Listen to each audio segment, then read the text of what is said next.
아, 진짜 머리를 다 뜯고 싶었어요. 정말 너무 아파. 왜냐면 머리를 들 수가 없으니까. 왜냐면 기어서 화장실을 가고. 엄청 완전히 막 머리가 빠개질 정도로 그 정도로 아프더라고요. 이 정도가 아니고 이렇게 하면 이렇게 막 망치로 때리고. 지끈지끈 머리가 깨질 것 같은 두통. 최근 피로로 인한 수면 부족과 스트레스로 두통을 호소하는 환자가 증가하고 있습니다.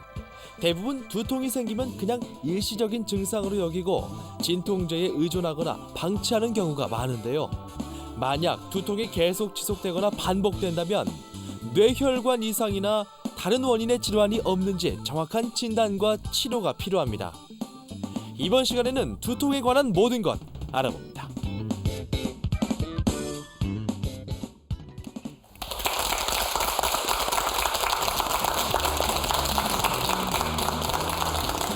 안녕하세요. 건강을 지키는 약속 TV닥터입니다. 요 며칠 반짝 초겨울 추위를 보이니까 확실히 바깥 공기가 차가워졌습니다. 근데 이렇게 갑자기 추운 날씨에 바깥에 있다 보면 머리가 좀 찌릿찌릿 두통을 느낄 때가 있죠. 뭐 두통이야 살면서 누구나 한 번씩 가볍게 지나갈 수 있지만 이 두통이 극심하게 지속된다거나 통증이 너무 심하다면 혹시 다른 원인 질환이 없는지 정확한 진단이 필요합니다. 자, 오늘은 두통의 원인과 치료에 대해서 알아보겠습니다. 인제대학교 부산백병원 신경과 김은규 교수 모셨습니다. 안녕하세요. 네, 오늘 뭐 교수님이 이제 진료실에서 스튜디오로 옮기셨으니까 긴장이 좀 되시는지 궁금합니다. 예, 뭐 방송을 하는 연예인들도 네. 방송을 쉬다가 다시 방송을 하면은 뭐 긴장을 한다고 이야기하는데 저도 당연히 긴장이 되죠. 그래서 뭐 스튜디오 분위기도 생각보다는 편안한 것 같고 학생 때 또 사회를 뭐 본 경험이 있으니까 또 마이크를 역시. 보니까 네. 굉장히 생각보다 좀 편안해지는 느낌이 드는 것 아니 같습니다. 뭐 늘 여유 있으신 모습입니다, 교수님. 여기 분위기도 괜찮죠? 예, 예, 아주 좋은 것 같습니다. 그런데도 뭐 방송을 하기 직전이나 늘 저희도 긴장을 할 수밖에 없거든요. 그러면 방송 전인데도 두통을 느낄 때가 있단 말입니다. 실제로 연관이 있죠? 그렇겠죠. 이렇게 베테랑이신 안희성 아나운서도 지금 방송하기 전에 네. 뭐 긴장이 두통이 생긴다 그러는데 저도 지금 당연히 긴장이 됩니다. 그리고 두통이 생기고 그래서 오늘 방송 때문에 어제 또 잠을 조금 설쳤는데 그래서 굉장히 좀 오늘 아침에 약간 막 두통이 좀 있는 상태입니다. 혹시 사랑하는 사람하고 헤어지고 네. 그다음에 스트레스나 긴장을 만약에 받았을 때 네. 혹시 우리 몸에는 어떤 변화가 일어날 것 같습니까?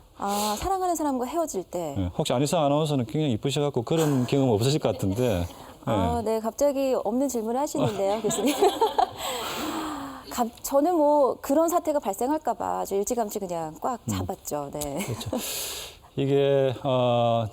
이게 저희들이 긴장하게 되면은 네. 일단 밥맛이 아마 없을 겁니다. 밥맛이. 맞아, 먹고 싶은 것도 그래서 없고 잠도 안 오고. 그렇죠. 그래서 이게 밥맛이 없어진 이유가 네. 우리가 이게 그 장 운동이 활발하지 못하기 때문에 그래서 입맛이 이제 떨어지게 되고 그다음에 이제 식은땀이 날 수 있겠죠. 식은땀이 날 수 있고 그다음에 이제 심장이 흔히 뭐 사람들이 이야기 벌렁벌렁 할 정도로 막 빨리 뛴다고 이야기를 하기도 하고 그다음에 네.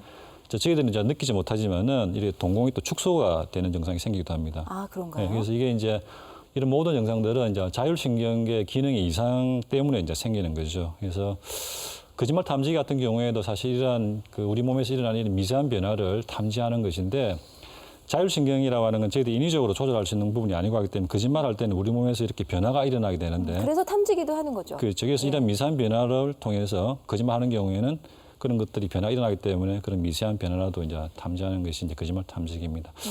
아울러서 긴장을 하게 되면은 뭐 우리 전신 근육뿐만 아니라 이 얼굴 주위에 있는 근육들도 굉장히 긴장되기 때문에 아울러서 이렇게 스트레스 받거나 긴장하게 되면 두통이 생기는 원인은 네. 뭐 그런 것으로 다 설명이 가능할 것 같습니다. 그렇겠습니다. 근데 요즘 현대 사회가 워낙 뭐 복잡하고 또 바쁘게 돌아가고 하다 보니까 늘 우리가 이제 입버릇처럼 머리 아프다, 골치 아프다 이런 얘기 많이 하거든요. 옛날에는 진짜 이런 두통이 있었을까 싶어요.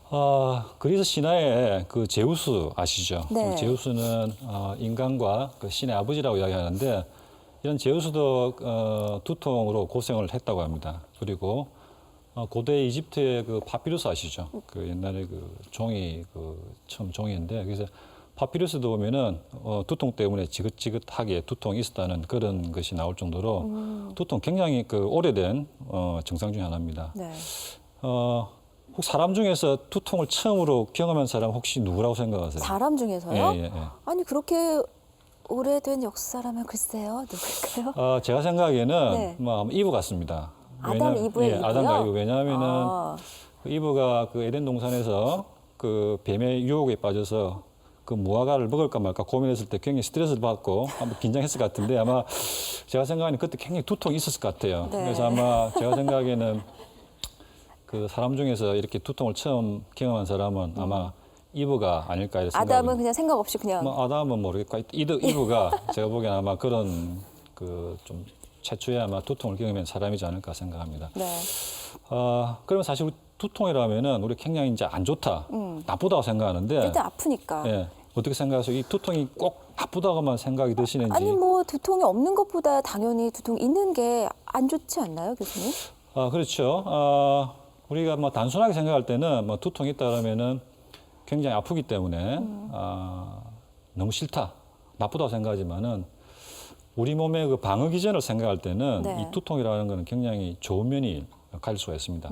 자, 제가 한 게 예를 들어본다면은, 그러니까 예를 들어서 무릎이 아픈 경우에 네. 우리가 무릎 아프면은 밖에 나가지도 않고 쉬죠. 그다음에 쉬잖아요, 그죠? 그렇죠. 근데 만약 우리가 통증을 느끼지 못한다면 어떻게 되겠습니까? 자꾸 걸어다니고 하다 해서 거의 무릎이 그냥 거의 망가지게 되겠죠. 네. 두통도 마찬가지거든요. 그래서 두통 있는 경우에는 우리가 그래도 좀 쉴 수가 있고 그다음에 좀 일을 갖다 안 하려고 하게 되는데 만약 두통이 없다라면은 계속 과로하다 보면은 우리가 더 큰 위험에 처해질 수 있는 가능성이 상당히 많다고 그러니까 생각합니다. 이건 하나의 신호라고 봐야 되겠어요. 그렇죠.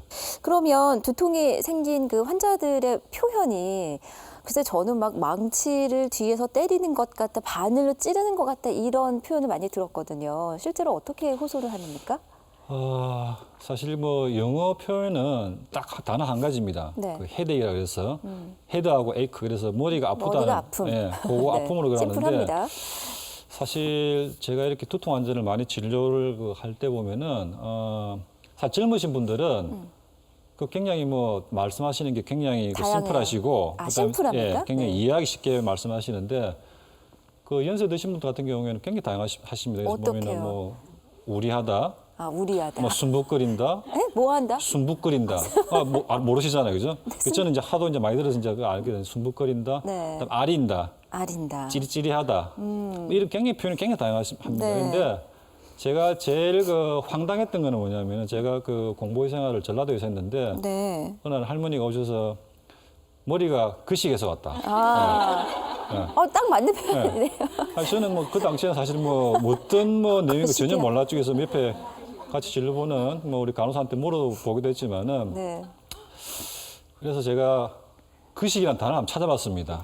예, 다음 국어사전에 혹시 나오는가 싶어서 네. 봤더만은 그랬더니 단어 뜻이 나와요. 어떻게요? 그래서 거식이라는 단어는 어떤 단어 이름이 생각나지 않거나 어떤 사람 이름을 지칭하기 곤란할 때 하는 말이라고 단어가 딱 나오더라고요. 그래서 굉장히 놀랐는데 제가 생각에는 아마 이 대한민국에서 네. 그 굉장히 그 한 단어 가지고 그 내용 굉장히 많은 의미를 가지고 있는 단어가 저는 개인적으로 거식이라고 생각하거든요.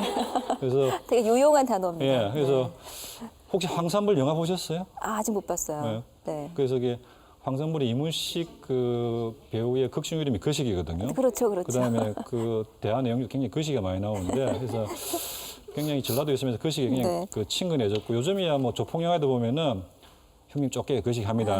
뭐 이런 식으로 잘하십니다. 그냥, 예. 네. 그래서 하여튼 굉장히 이런 뭐 거식이라는 단어에서 굉장히 요즘에는 뭐 친근하게 뭐 네. 사용할 수 있을 것 같습니다. 아니 근데 그렇게 이제 표현을 하는 걸 보면 그만큼 두통의 그 양상이 그 통증의 양상이 다양하다는 그래서 거식이라는 표현을 쓰신 것 같은데요. 네. 실제 환자가 어느 정도십니까?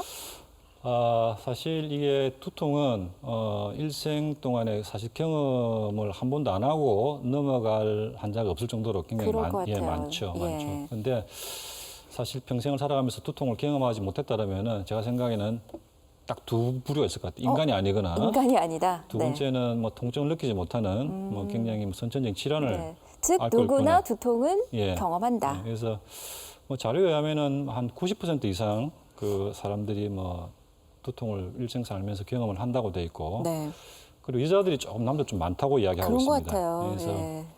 여자들이 한 66%, 네. 남자들이 한 57% 정도가 1년에 한 번쯤은 두통을 경험한다고 이야기를 하고 있습니다. 그리고 제 외래에도 보면은 하루에 한 5명에서 6명 정도는 두통으로 실제로 병원에. 신환이죠. 예, 찾아오시는 분도 많고 네. 그다음에 다른 과 진료를 갖다가 받으러 왔는데 두통이 있어서 제 외래 찾아오시는 분도 있고 그다음에 다른 질환 때문에 다른 과 입원했는데 두통 때문에 입원 중에 협진을 보는 분들도 있고 그래서 두통은 뭐 주위에서 굉장히 참 흔하다. 예, 흔하게 볼 수 있는 네. 증상 중에 하나로 또 생각합니다. 방청객 여러분께서도 두통은 다 뭐 경험 많이 하셨죠. 근데 그 두통이 생겼다 사라지면 아 그런가 보다 하고 지내지만 이게 계속적으로 반복이 되면 아 혹시 내 머릿속에 뭐 이상이 지금 생겼나? 뭐가 생겼나? 이런 걱정을 먼저 하게 되거든요. 예, 뇌 자체는 그 통증을 느끼지 못하죠. 그래서 준비된 자료 화면을 보시면서 제가 설명을 드리겠습니다. 네, 그러니까 예. 뇌는 통증을 못 느끼는 기관이군요. 그렇죠. 근데 두통을 왜 나오는 거죠? 보면은 이 그 슬라이드를 보시면은 이 여러 군데에서 통증을 느끼기 때문에 저희들이 두통을 느끼는 건데요. 네. 첫 번째로 보시면은 두개골 밖에 있는 피부라든지 동맥, 근육, 골막 등의 구조물. 두 번째로는 눈, 코, 귀, 부비동 안면 구조. 세 번째로는 두개각 내 정맥동 및 주위 조직. 네 번째로는 뇌 저 부위의 경내막과 여로동맥. 그리고 다섯 번째로는 척두동맥과 경막 외 뇌동맥.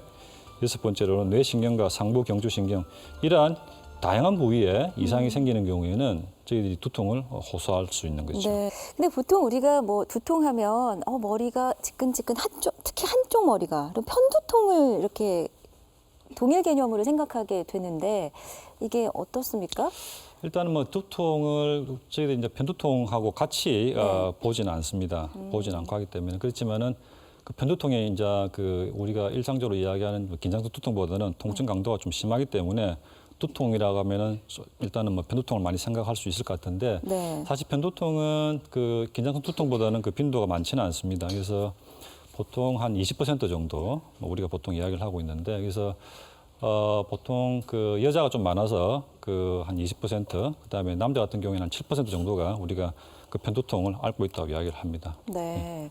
그러면 긴장성 두통이 가장 많고 그리고 편두통의 빈도 순인가요? 네, 그렇죠. 예. 네.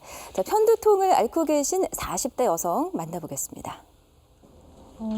편두통은 정확하게 고등학교 때부터 시작된 것 같은데 이제 스트레스 받거나 하면은 이제 대학교 그러니까 20대부터 꾸준히 지금까지 일주일에 거의 한두 번씩 일상생활이 안 될 정도로 막 이렇게 이제 뭐 TV나 이렇게 드라마 보면 막 이렇게 묶잖아요. 진짜 저도 한번 묶어봤는데 진짜 완전 어금니 깨물고 이렇게 묶으면 좀 낫고 심한 말로 저는 주먹으로 머리를 때리거든요. 이렇게 때리고 벽에 머리를 박고 근데 편두통이니까 쉽게 생각했죠. 예. 주위에서도 뭐 다들 애기 엄마들은 잘 아프거든요. 예. 근데 만약에 예를 들어서 이제 TV 화면이 있으면 그 전원이 플러그가 탁 뽑혔을 때 윙 하고 이렇게 탁 전원이 나가잖아요. 까맣게. 어쩔 때는 가운데부터 싹 나갔다가 이렇게 막 꾸물꾸물 하듯이 이렇게 한쪽에서 이렇게 이제 우리가 눈을 감았다가 딱 떴을 때 태양을 봤다가 딱 떴을 때 이상한 잔상이 막 생기듯이 그렇게 나타난다든가 아니면 밑에서부터 이렇게 딱 이상한 이제 잔상이 나타난다든가 눈을 뜨고 있어도 앞이 아무것도 안 보여요. 어지러우면서 그렇게 심하게 아프죠. 이게 뭔가 뇌를 관통하는 듯한 그런 천국이라고 너무 좋. 그러니까 아프려고 하면 너무 아프겠다 생각하니까 또 오늘 하루가 완전히 그렇겠다. 우리 저기 술 먹고 고생하는 그 고통 아시죠? 근데 그거의 몇 배거든요. 심한 말로 하면 이제 애 낳는 고통보다 더 하거든요. 이게 아픈 게. 근데 아프려고 하는 그 순간이 딱 오면 막 두통약 찾고 막 그러는데 약을 딱 먹었는데 그 오려고 하는 그 고통이 싹 사라지더라고요. 그냥 전혀 안 아프고. 그러니까 왜 텔레비 보면은 저기 막 사람들이 아파서 막 고통스러워 하잖아요. 근데 저는 이제 머리가 아프면 오버헤드까지 하거든요. 소화 이렇게 다 올려요. 너무 아파서. 근데 그런 걸 못 느꼈으니까 너무너무 행복했어요, 진짜. 아, 정말 고생이 얼마나 심하셨을까 추측이 됩니다. 이분은 상당히 오랜 기간 앓으셨는데 증상이 많이 심해지셔야 이제 병원을 찾으신 케이스인 것 같아요. 예. 근데 보니까 거기 1차 두통 환자 이렇게 자막이 나왔거든요. 예. 보통 저희들이 두통은 뭐 크게 1차 두통, 뭐 2차 두통 크게 나눌 수가 있는데 네. 그래서 뭐 1차라서 먼저 아프고 2차라서 뒤에 아픈 그런 내용이 아니고, 보통 그래서 1차라고 하면 보통 우리가 원인을 좀 찾지 못하는 경우, 원인이 없는 경우가 또 저희들 1차라고 이야기하고, 네. 2차 두통이라고 하는 거는 뭐 뇌 쪽에 이상이 있는 경우, 이런 것 보통 저희들 2차 두통이라고 이야기합니다. 그래서 이분 같은 경우에는 뭐 굉장히 증상을 굉장히 자세하게 설명을 다 하셨거든요. 그래서 저 안에 진단 기준이 다 들어 있습니다. 아, 그렇군요. 굉장히 설명을 잘 하셨는데, 그래서 예. 이분 같은 경우에는 두통을 굉장히 오랫동안 앓으셨습니다. 나왔다시피. 그런데 뭐 다른 사람들도 이 정도 다 두통이 있을 것이라 생각하고 그냥 지내셨던 것 같아요. 뭐 그런데 지금 최근에 이제 생활하기 힘들 정도로 또 두통이 이제 심해져서 다시 오셨는데, 저분 같은 경우에는 아까 뭐 불빛이 하고 뭐 안 보이고 이런 여러 가지 이제 그 시야 증상을 말씀하셨는데, 네. 시야 전조 증상이 있는 이게 전조 편두통이라고 이야기합니다. 굉장히 특징적인데, 그래서 전조 증상이라고 하는 거는 아까 저분이 말씀하셨듯이 이러한 그 두통이 생기기 전에 생기는 여러 가지 그 심리학적 이상을 저희들이 다 통틀어서 전조 증상이라고 이야기를 합니다. 네. 그분 같은 경우에는 아마 이런 양상이겠죠. 그래서 시야가 어느 한 부분이 안 보이게 되는 뭐 그런 음성 증상이 있을 수도 있고. 그러니까 막 밝은 빛이 보이는 듯한 그런 건가요? 예, 그런 것도 있을 수 있지만 이 두 번째가 이제 그런 거죠. 이 주위가 밝은 빛을 갖다 띠면서 이렇게 시야는 장애는 없는 이런 양성 증상이 있는 그 환자들도 있고, 네. 이 위에 같이 시야가 안 보이는 음성 증상이 생길 수도 있습니다. 네. 그리고 두 번째로는 감각 증상인데요. 그래서 이 감각 증상은 이게 한쪽 팔이 저리거나 무디거나 하는 이런 증상이 생길 수도 있고, 세 번째로는 언어 장애 증상이 생길 수가 있고 하기 때문에, 그래서 이러한 그 전조가 있는 편두통은 앞에서 말씀드렸던 무전조 편두통의 증상을 모두 만족하면서 이런 전조 증상이 있는 경우에는 저희들이 전조 편두통이라고 이야기를 합니다. 네. 아니 그러면 뭐 단순히 뭐 한쪽이 아프거나 뭐 오심 구토까지도 동반할 수 있다고 하셨는데, 여기에다 또 동반되어 언어 장애, 감각 장애까지 올 수 있다면 그냥 뭐 가볍게 편두통을 생각할 일이 아닌 것 같은데, 네. 이 편두통은 어떤 원인에서 찾을 수 있습니까? 일반적으로 옛날 저희들이 이제 생각할 때는 네. 편두통 같은 경우에는 이게 혈관성 이론이라고 있었습니다. 그래서 혈관이 수축이 됐다가 혈관이 이제 확장되면서 이 두통이 생긴다고 이야기했지만, 어디 머리 혈관이요? 예, 머리 혈관요. 네. 그래서 지금은 뭐 자료화면을 보면서 제가 설명을 드리겠습니다. 그래서 네. 지금은 이제 그 편두통을 유발할 수 있는 스트레스라든지 그다음에 음식 이런 것들이 이런 3차 신경을 자극을 하게 되고, 이 3차 신경에서 나오는 염증성 물질들이 뇌에 통증을 유발시킨다 하는 그런 그 염증성 이론이 요즘에는 많이 설명을 그러면 되고 저 있습니다. 3차 신경을 왜 자극하는 건데요? 그러니까 그 편두통을 유발시킬 수 있는 스트레스라든지, 스트레스가. 그다음에 음식이라든지, 네. 조금 전에 그 환자분 설명하셨지만 술 같은 거 먹더라도 저분 같은 경우 굉장히 두통이 맞아요. 심할 수 술 먹은 있거든요. 다음 날 머리 아픈 경우 많잖아요. 예, 그런데 그런 두통하고 네. 생긴 두통하고는 분명히 좀- 환자분 느끼십니다. 다른 거. 예. 그러면 저런 뭐 생활 습관, 스트레스를 많이 받는 성격이라든지, 아니 음식을 뭐 특이하게 이거 먹으면 뭐 두통이 생긴다든지 이런 것도 연관이 있단 말씀이세요? 예, 그렇죠. 이게 사실 편두통은 일상생활에 의해서 굉장히 악화나 완화가 될 수 있는 그런 요인들이 굉장히 많습니다. 네. 그래서 제가 그 자료 화면을 보면서 설명을 드리면요. 그래서 일단은 뭐 어떤 두통이든지 간에 스트레스는 상당히 많이 연관이 되겠죠. 그리고 이제 뭐 밥을 안 먹어도 두통이 생기는 경우도 많고, 그다음에 네. 기후 변화가 있는 경우에도 상당히 이런 편두통을 악화시킬 수가 있고. 그럼 요즘처럼 추워진다? 그럼 악화되는. 예, 기후 변화가 있더라도 잘 생길 수가 있죠. 예. 그리고 뭐 잠을 많이 자더라도 생길 수도 있고, 잠을 적게 자더라도 생길 수 있고, 그래서 맞아요. 네, 적당히 다 잠을 경험이 자야만이. 되실 겁니다. 네. 마지막 거는 저희가 그 환자가 오는 경우에는 저희들이 꼭 이런 걸 음식을 좀 피하라고 저희들 두고 있는데, 네. 흔히 이런 그 음식들은 우리가 일상생활에서 그 흔히 접할 수 있는 거거든요. 그게 뭐 술, 뭐 치즈, 식초, 적포도주, 바나나, 그다음에 초콜릿, 뭐 소시지, 핫도그, 양파 이런 음식들을 먹는 경우에는 근데 교수님 보니까 이 음식 종류가 술을 마시면 항상 안주로 등장하는 이 음식이 같은데요? 예, 술을 평소에 많이 드시는 아니 모양입니다. 그렇지 않지만 그래서 일단은 그 편두통 환자들 중에서 네. 뭐 약물에 대해서도 반응이 별로 없고 이렇게 반복적으로 두통이 있는 경우에는 이러한 그 식생활 패턴에 혹시 문제가 있지 않는가 한 번쯤은 점검을 해봐야 될 것 같고 네. 그리고 그 외래 오셔서 이 두통을 호소하시는 분들 저희들이 이렇게 문진하다 보면은 특정한 음식에 의해서 두통이 생기는 경우를 본인은 그 인지를 하고 있지만은 사실 이것과 두통이 연관 있는 거는 잘 모르시는 분들도 있거든요. 네. 그래서 치료하는 데 있어서 꼭 약물을 주는 것도 중요하지만은 이러한 그게 두통에 연관될 수 있는 이러한 그 식생활 패턴을 반드시 개선할 수 있게끔 그렇게 이야기를 하고 있습니다. 네, 그러니까 어떤 음식을 먹으니까 내가 머리가 아프더라. 요 정도만 알고 있어도 훨씬 삶의 질이 좋아질 것 같습니다. 근데 보통 이제 편두통이 생기거나 두통 생기면 약부터 찾게 되지 않나요? 그렇죠. 진통제 보통 그런 두통약 뭐 몇 개쯤은 상비약으로 갖춰놓고 있는데 이거 뭐 이렇게 좀 습관적으로 이렇게 먹어도 괜찮은지 모르겠어요. 편두통은 일반적인 그 진통제, 네. 뭐 저희들이 뭐 아세토아미노펜이라든지 타이레놀 이런 진통제에도 반응을 하시는 분들이 있습니다. 이런 분들은 사실 병원에 오시지 않겠죠. 그렇죠. 나으니까. 예, 근데 편두통은 사실 만성적이고 재발을 굉장히 잘하는 그 질환이고 하기 때문에 이런 진통제를 갖다가 자주 복용을 할 수밖에 없겠죠. 네. 아이러니하게도 사실 진통제를 과다 복용하면은 그 과다 복용한 그 자체가 두통을 유발시킬 수 있고 하기 때문에 오히려. 예, 그래서 진통제를 이렇게 복용하시는 거는 그렇게 바람직하지는 않습니다. 네. 그럼 난 약 먹기보다는 병원에 가서 좀 원인을 찾아보겠다 싶으면 병원에서 어떤 검사 받게 되죠?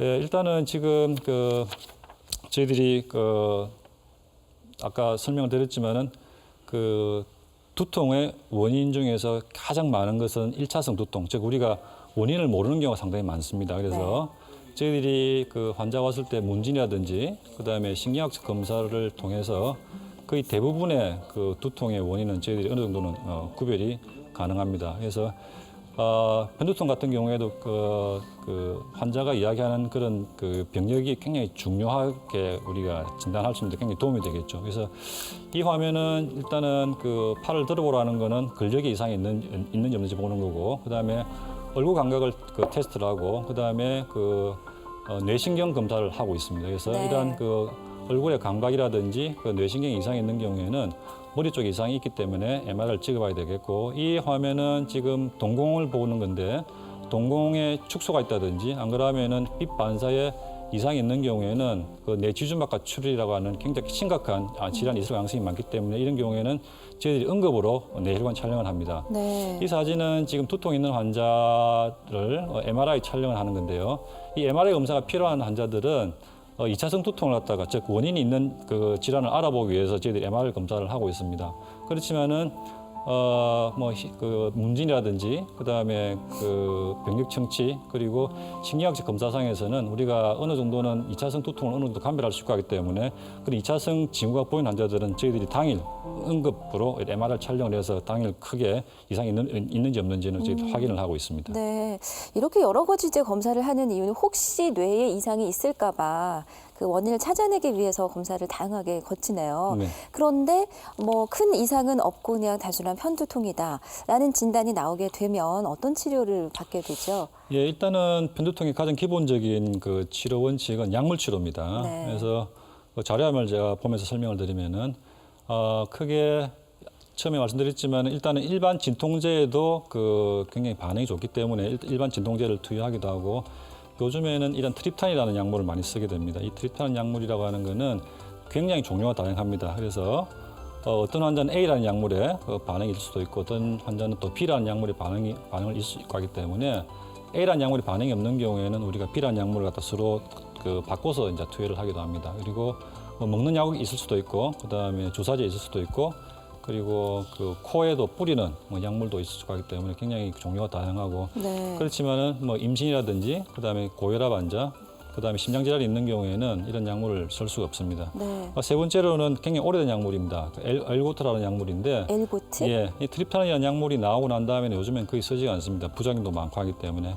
그리고 이제 그 진통제 이런 진통제 말고도 이런 메스꺼운 증상이 생길 수 있고 하기 때문에 이런 항진통제라는 그런 그 약물도 쓰기도 합니다. 그리고 이제 또 중요한 치료가 그 예방 치료죠. 예방 치료인데 이 예방 치료를 하는 가장 그 근본적인 목적은 이런 그 편두통의 그 강도라든지 그다음에 빈도, 그다음에 지속 시간이라든지 이런 것들을 좀 줄이고 급성기 때 쓰는 이런 그 약물의 효과를 갖다가 우리가 높이기 위해서 이렇게 네. 예방하는 약물을 씁니다. 그래서 네. 미국과 그 유럽이 이런 예방하는 약물의 그런 그 진단 기준이 조금 다르다고 되어 있는데, 그래서 미국 같은 경우에는 일주일에 한 2회 정도, 그다음에 유럽 같은 경우에는 한 달에 한 2번 정도 이렇게 두통이 생기는 경우에는 예방하는 약물을 쓰라고 이야기를 하고 있습니다. 네, 하여튼 기준에 조금 차이가 있긴 있네요. 네. 네. 그럼 편두통이 이게 과연 완치가 될 수 있을까? 이 부분도 좀 궁금합니다. 이게 왜냐하면 재발이 잘 되더라고요. 사실 이 편두통은 약물 치료뿐만 아니라 앞서 말씀드렸던 여러 가지 그 식생활 패턴에 의해서도 악화, 완화가 될 수 있고 굉장히 많고 하기 때문에 네. 약물 치료에도 반응이 없으신 분들은 식생활 패턴의 그런 개선도 그 같이 이루어진다 그러면은 편두통은 완치가 될 수 있고, 그리고 편두통은 여성에 많기 때문에 이렇게 나이가 들어서 이런 호르몬의 변화가 생기는 그런 뭐 폐경기라든지 이런 시기로 넘어가게 되면은 자연스럽게 편두통은 없어지는 경우도 있고 하기 때문에 편두통은 완치될 수 있다고 할 수 있습니다. 네, 그러니까 편두통의 치료 방법이 꼭 병원에서 다 이루어지는 것이 아니기 때문에 분명히 치료는 가능하다. 예, 그런 말씀이셨는데요. 이런 편두통과 또 구분해야 할 통증이 있다고요. 같은 뭐 증상을 보이긴 하지만 편두통이 아닌 경우. 일단은 지금 보통 우리가 한쪽만 아픈 경우에도 우리가 사실 모든 분들이 이제 편두통 이야기를 하는데, 머리 한쪽만 아프면서 그리고 제가 자료를 보면서 설명을 드리겠습니다. 그래서 이 사실 이 군집성 두통이라고 하는 것은 굉장히 특징적인 증상을 가지는 그런 병명입니다. 그래서 한 번만 들으면은 굉장히 잊혀지지 않을 정도로 굉장히 티피컬한 그런 증상인데요. 그래서 통증 부위는 안구나 안구 위, 관자놀이 부위에 통증이 있고, 지속 시간은 15분에서 3시간 정도로 굉장히 편두통보다 굉장히 짧죠. 짧지만은 편두통하고는 반대로 굉장히 그 하루에도 많게는 6번, 8번씩 두통이 생기시는 분도 많고, 특징적인 증상이 굉장히 많습니다. 그래서 눈이 충혈되거나, 그다음에 눈물이 나거나, 콧물이 나거나, 코가 막히거나, 눈꺼풀이 붓거나, 그래서 통증이 있는 그 기간 중에는 이게 막 사람이 우리가 쉽게 얘기하면 좀 지저분하다 그러죠. 콧물도 흘리고 눈물도 쭉 흘리고 하기 때문에 네네. 그런 증상이 있고, 그래서 이런 증상들은 제가 처음에 말씀드렸던 그런 그 자율신경계 이상에 의해서 생기는 그런 증상이죠. 그리고 이마에 땀이 나기도 하고, 동공이 축소되기도 하고, 안절부절 못하는 그런 증상이 생기기도 합니다. 그리고 또 하나의 또 특징 증상은 제 환자도 그렇지만은 그게 매년 그 비슷한 시기에 꼭 통증이 옵니다. 가을이면 가을. 봄에만 편두통이 온다. 근데 네. 이게 편두통이 아니라는 그렇죠. 거예요. 그래서 계절에 굉장히 특징적이고, 그다음에 하루 중에도 보면은 꼭 일정한 시간에 두통이 생기는 경우가 굉장히 많습니다. 그래서 어떤 경우에는 내가 이제 이 시간 되면 두통이 올 것이라고 하는 그런 그 두려움이라든지 예측할 수 있는 그런 굉장히 특징적인 증상을 가지는 그런 이 두통 중에 하나가 군집성 두통이라고 이야기할 이럴 수 때도 있습니다. 무슨 약을 먹거나 네, 이런 경우에는 편두통 같이 급성기하고 우리가 그 만성기 예방하는 그 치료를 할 수 있는데 산소를 투여하면 굉장히 드라마틱하게 좋아질 수가 있거든요. 그래요? 예, 그래서 그런 걸 잘 모르지만, 그래서 급성기 때는 막 병원에 빨리 와서 이런 산소를 투여하기도 하고, 그다음에 이 이외에도 여러 가지 약물을 투여하면은 이런 군집성 두통도 굉장히 편안하게 생활할 수가 있습니다. 네, 이게 다 편두통이려니라고 생각했지만 알고 보면 이런 군집성 두통인 경우도 상당히 많다는 사실을 알게 됐습니다. 자, 오늘 두통에 대해서 알아보고 있습니다. 인제대학교 부산백병원 신경과 김은규 교수 모시고 있습니다.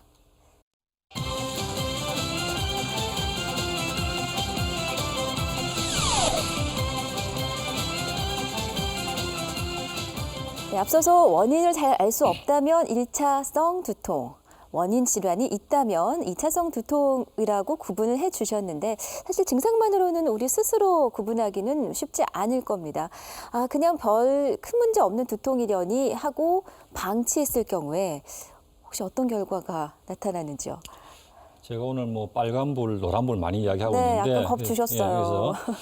그래서 두통은 일단 빨간불로 가기 전에 그 우리 몸에서 주는 노란불 정도로 경고로 네. 생각하시면 될 것 같거든요. 일단 그럴 때 브레이크 밟아야 되잖아요. 예, 브레이크 밟아야 되기 때문에 그래서 네.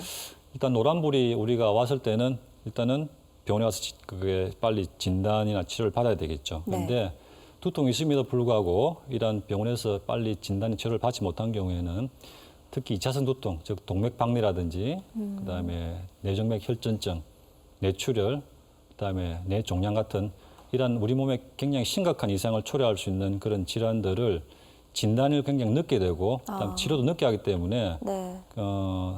예후도 예후도. 별로 예후는 좋지 않겠죠. 네. 그만큼 그 신호 감지가 상당히 중요하겠는데요. 실제 두통으로 병원을 찾았는데 뇌에 이상이 생겼던 환자 두 분을 만나보겠습니다. 전에 뭐 이빨도 아파보고 했는데 이빨 치통 제일 심하게 나오잖아요. 아플 때 심하게 아플 때 그게 뭐 머리로 갔다 생각하면 되는데 그보다 더 아플 정도로 엄청 완전히 막 머리가 빠개질 정도로 그 정도로 아프더라고요. 그러면 실제 생활 하시는데 뭐 업무를 보신다거나 그런 건 아예 안 되죠. 그 전날 하루 이틀 정도는 아예 그런 걸 못했습니다. 그게 뭐 토요일 일요일 겹치다 보니까 응급실 올 생각도 못하고 일단 MRI 찍어봤으니까 찍어가지고 이상이 없으니까 뭐 그렇게 큰 병은 아닌 줄 알고 머리만 아픈 줄 알고 그냥 대수롭지 않게 그냥 집에서 있었거든요. 그래서 너무 이틀 동안 그래 보니까 너무 이제 이건 아니다 해가지고 바로 큰 데로 바로 왔죠. 그러면 실제 두통에 또 어떤 증상이 또 나타나던가요? 처음에는 그런 게 아무 증상도 없어서 머리만 아프고 해. 그리고 여기 병원 오기 전에 한 2, 3일 전부터 해가지고 뭐 구역질 같은 게 좀 있었고요. 그리고 하루 전에는 요 오른쪽 팔, 왼쪽 팔에 좀 전기 오는 같이 찌릿찌릿한 그런 게 있었어. 진짜 솔직히 말해서 그때는 뭐 진짜 뭐 이런 말 하면 그랬지만 죽고 싶은 마음도 그런 죽고 싶은 그런 생각까지 들더라니까. 너무 아프니까. 지금은 뭐 진짜 좋죠. 뭐 활동하는 것도 뭐 별 지장도 없고 하니까. 그동안에 회사도 다녔었는데 지금 꾸준히는 못 다니더라도 한 번씩 다니거든 회사는. 앞으로도 뭐 회사 복직도 해야 되고 하니까 몸 관리 잘해가지고 그렇게 해야 돼. 임신 진단을 이제 6주 때 임신 진단을 받고 나서 계속 경미한 두통이 있었어요. 그래서 이제 산부인과에 계속 가서 머리가 아프다 하니까 이건 임신하면 여자들이 좀 이제 부인들이 많이 아프니까 타이레놀을 계속 처방을 해주시더라고요. 그래서 계속 타이레놀 먹어도 머리가 좀 계속 아팠어요. 그러다가 이제 제가 좀 너무 심하게 아프고 그래서 제가 그 응급실에 한번 간 적이 있었는데 거기서 이제 수액으로 놔주는 타이레놀 제가 처방을 받고 집에 오는 길에 구토가 너무 많이 나는 거예요. 예, 그 뒤로부터 계속 구토 증세가 일어나고 누워있으면 괜찮은데 머리만 들면 구토가 나고 또 누워있으면 또 쉬고 누워있으면 또 괜찮고 또 머리를 들면 또 계속 구토 증세가 나고 예, 그런 상황이었습니다. 진짜 머리를 다 뜯고 싶었어요. 정말 너무 아파요. 왜냐면 머리를 들 수가 없으니까. 왜냐면 기어서 화장실을 가고 기어서 그때 제가 잠시 기억 중간중간 나는 게 제가 샤워를 하러 딱 들어갔었는데 왜냐면 이제 귤을 먹고 너무 많이 토해가지고 이제 집에서 엄마가 이제 좀 샤워를 하고 시설을 하고 화장실에 들어갔는데 기억이 없는 거예요. 옷은 벗었는데 그 다음에 내가 뭘 해야 될지 몰라서 옷 벗은 채로 욕실에 한참을 있었던 그게 기억이 나요. 네, 그 뒤로부터는 또 제가 기억이 없고요. 지옥과 천국이죠.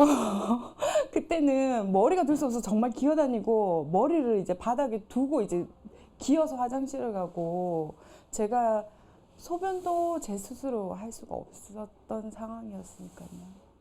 네. 숨만 끊어지면 이 세상 사람이 아니었으니까 잠만 자는 그러니까 집에서도 아무도 몰랐던 거예요. 그 병이라는 생각을. 왜냐면 임신 중에 있었고 당연히 입덧이라고 다들 믿었기 때문에 병원에 와서 MRI 촬영하기 전에는 아무도 그거를 인정을 못했어요. 내 촬영한 사진을 보고 남편이 되게 충격을 많이 받았더라고요. 왜냐하면 자기가 조금 더 이 병에 대해서 알고 자기가 조금 더 정말 신경을 썼더라면 빨리 병원에 와서 조치를 취했을 텐데 자기는 이제 저를 위한다고 이제 열흘 동안 침대에서 잠만 재웠으니까 되게 그거에 대한 죄책감이 좀 많았다고 하더라고요. 네, 참 가족들도 잘 알지 못할 정도의 그 질환, 뇌정맥 혈전증 두 분 다 이제 그런 병명이셨던 거죠. 네. 혈전이라는 게 이제 피가 덩어리지는 거 아닙니까? 그럼 네, 그렇죠. 뇌정맥에 그런 혈전이 생기는 거예요? 네, 네, 그렇죠. 조금 전에 인터뷰했던 그 환자의 사진을 보면서 제가 설명을 드리도록 네, 하겠습니다. 남자 한 분, 여자 한 예, 분, 그래서 두 분. 이 사진을 보시면은 네.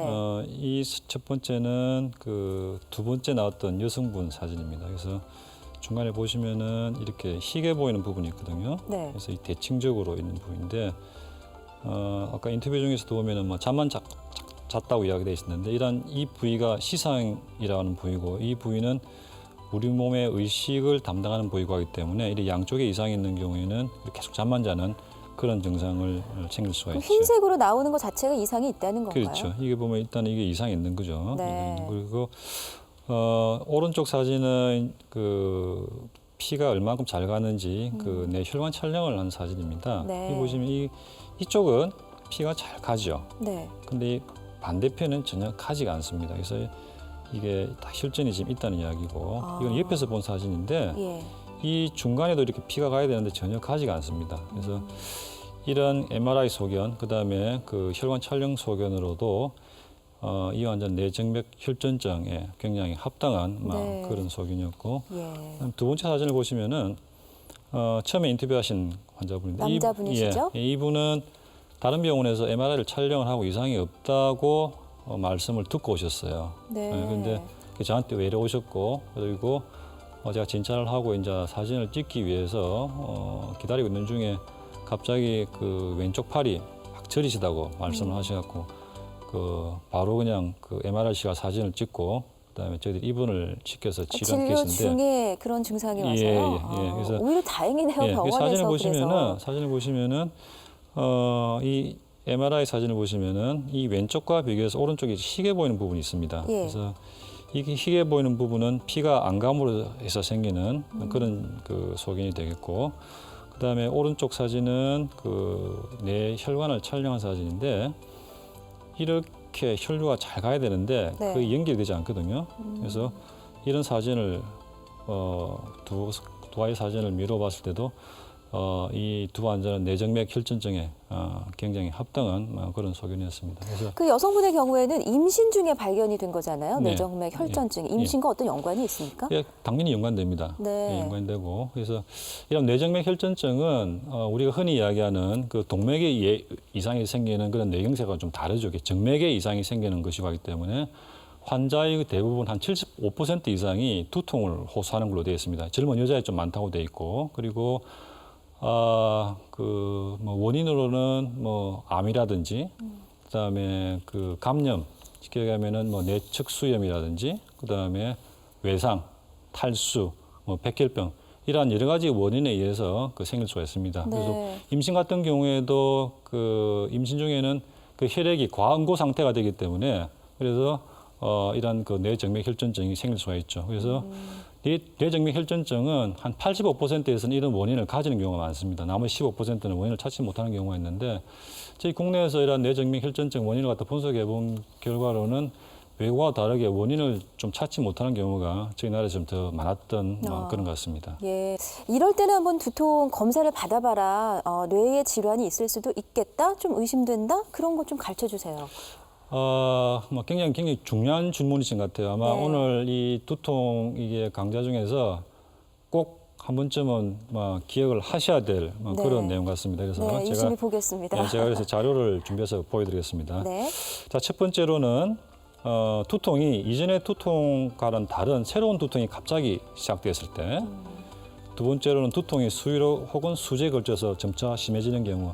이 케이스가 두 앞에 인터뷰했던 그 환자 두 분에 아마 해당이 되겠죠. 네. 그럼 세 번째로는 과로라든지 긴장, 기침, 용변 후에 두통이 나타나는 경우 이런 상황은 우리 뇌압을 증가시킬 수 있는 상황이 되고 하기 때문에 이런 상황에 두통이 생긴다고 하는 것은 머리 안에 이상이 있다고 하는 것을 우리가 좀 시사하는 소견이기 때문에 검사가 필요하겠죠. 그다음에 50세 이후에 처음으로 두통이 시작됐을 때, 그다음에 5번째로는 행동 이상, 졸림, 의식 소실, 기억력 감소, 운동이나 감각 이상, 시력, 보행장애, 균형 감각 상실 등 이러한 뇌신경이라든지 신경학적으로 이상이 있는 경우에는 반드시 뇌 촬영을 반드시 하셔야 됩니다. 네, 아마 간단한 그 두통이라도 정말 이 삶의 질이 뭐 지옥과 천당쯤은 아니더라도 확연히 달라지는 걸 아마 여러분께서도 경험을 많이 하셨을 거예요. 두통은 경험도 다 있으시죠?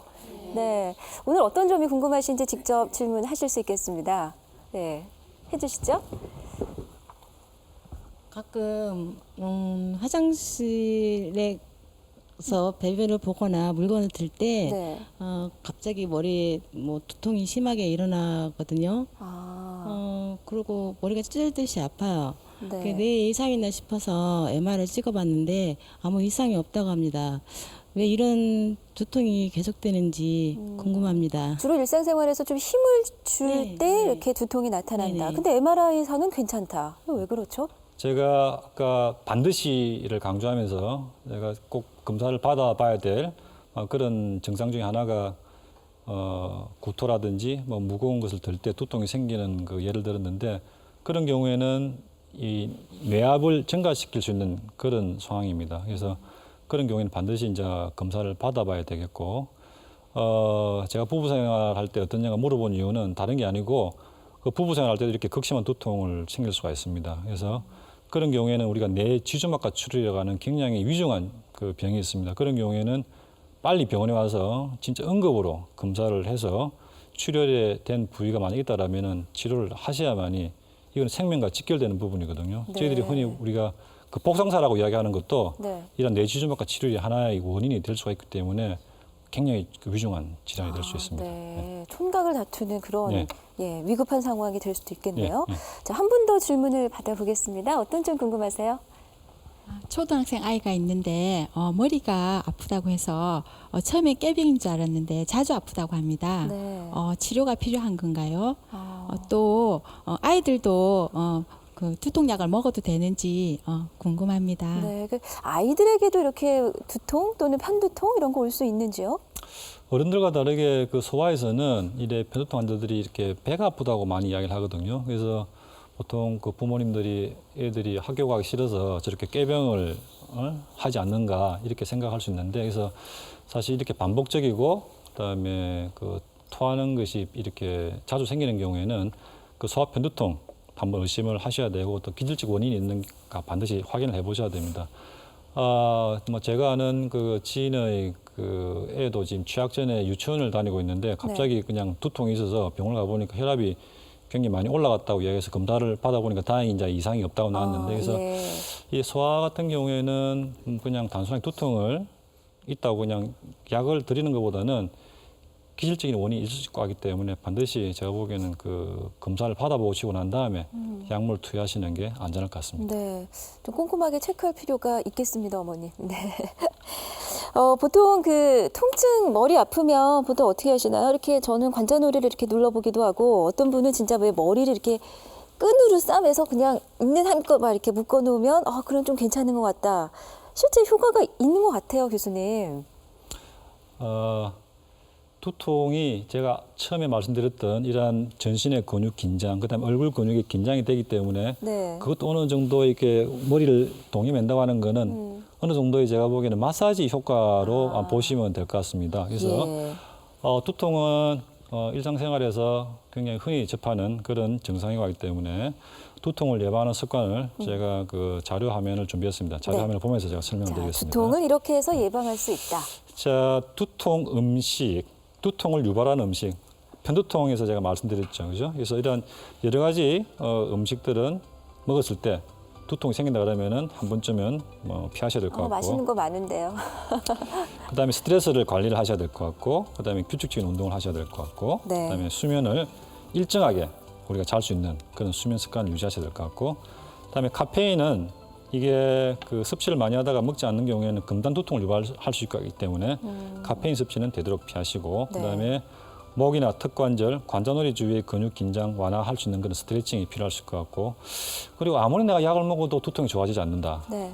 뭐 병원 가보니까 이상이 없다. 이런 경우에 한 번쯤은 아마 그 잠자리를 같이 하시는 분한테 한번 물어보세요. 내가 혹시 잘 때 코를 골지 않는가? 안 그러면은 내가 또 잠을 자는데 중간에 그냥 숨을 쉬지 않는 그런 수면 무호흡이 있지 않는가? 이런 거 네네. 한번 물어보시는 게 굉장히 도움이 아, 이것도 됩니다. 두통하고 상관이 예, 있군요. 연관 당연히 되죠. 그래서 이런 수면 무호흡 환자들이 한 60% 정도가 네. 긴장성 두통과 굉장히 유사한 두통을 가지고 있다고 하기 때문에 이러한 수면 무호흡 환자들은 우리 병원에서 오셔서 이런 검사를 하고 난 다음에 네. 수면 무호흡이 생기지 않는 그런 치료 방법이 있거든요. 네. 그런 치료를 받게 되면은 두통 없어져요? 두통은 없어질 수 있겠죠. 아, 그렇구나. 네. 네, 평소에 이런 습관을 이제 유념해 두시면 두통 얼마든지 예방할 수가 있겠습니다. 자, 그래도 뭐 두통으로 고생하시는 분들이 많이 계실 것 같아요. 워낙 흔하기 때문에 당부의 말씀 좀 부탁드릴게요. 예, 두통은 환자분 자신들한테는 굉장히 고통이라 생각됩니다. 그렇지만은 빨간 신호등으로 가기 전에 노란 신호등으로 생각하셔야 될 것 같고 네. 만약 과로가 있다 그러면은 과로를 좀 피하시는 게 좋을 것 같고 물론 쉽지 않겠지만은 한 번쯤 쉬어가는 그런 여유의 미학을 한 번쯤은 좀 생각을 하셔야 될 것 같습니다. 네. 피할 수 없으면 절기라는 말이 있죠. 네, 있죠. 그래서 두통은 우리 몸에서 조금 앞으로 위험한 것이 생길 수 있는 그런 뭐 좋은 징조라고 하는 느낌 아닐까? 예, 느낌 아닐까? 그래서 병원에 와서 빨간 신호등으로 바뀌기 전에 네. 병원에 와서 제가 보기엔 진단을 받아보시는 게 좋을 것 같습니다. 그래서 진단을 받아서 머리 쪽에 특별하게 문제가 없다고 하는 그런 경우에는 네. 과로를 좀 피하시고 그리고 스트레칭 쉽게 얘기하면 과로가 있다 그러면은 목 근육이 굉장히 긴장이 많이 되고 하기 때문에 그런 스트레칭을 중간중간에 하시는 것이 도움될 것 같고 중요한 거는 몸의 경고기 때문에 네. 그 경고를 겸허하게 받아들여서 제가 보기에는 조금은 이를 갖다 강도를 낮춘다든지 하는 것이 두통을 예방할 수 있는 하나의 큰 지혜가 아닐까 생각합니다. 네. 자, 오늘 인제대학교 부산백병원 신경과 김은규 교수께 좋은 말씀 감사드리겠습니다. 고맙습니다.